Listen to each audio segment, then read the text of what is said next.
canola oil and just cover the bottom of the pan.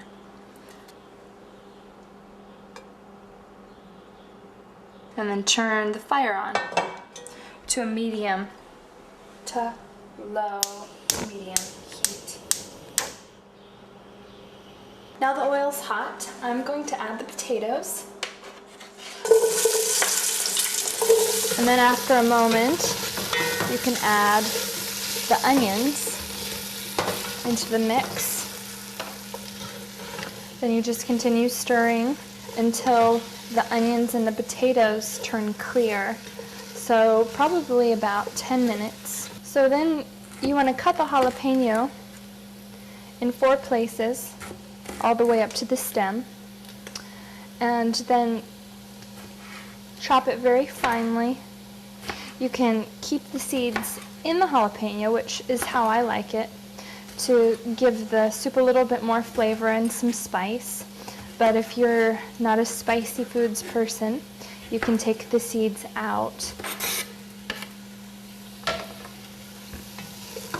And then you want to cook the jalapeno in the soup. And then add the garlic in. Right after you add the garlic, stir it 2 or 3 times. And you want to add the tomatoes.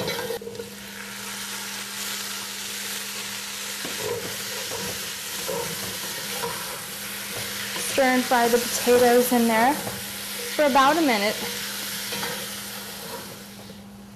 And then we'll add the water here. So I'm putting about 2 bowls of water, maybe 2.5. After adding the rest of the water, you can add some salt. And then you can check the soup every so often. And if the water starts to boil down a little bit, then you can just add some more water as the water will soak up in the potatoes. And you want to cook the soup for about 40 to 45 minutes.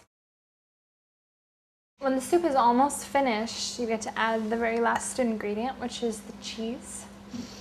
Munster cheese is the cheese that I like to add because it's got a nice consistency and then it melts into the soup. So you just cube the cheese. And I like a good amount of cheese in my soup. So I'm using now about 3/4 of a block of cheese. So it's been 45 minutes and the soup is cooked thoroughly. The potatoes are nice and soft. I'm going to add the cheese, the very last part. So I'm going to start by turning off the fire completely. And then just taking the cubed cheese and just placing it in the soup. After a couple of minutes, you can see that the cheese is melted. So I'm going to go ahead and stir the soup up.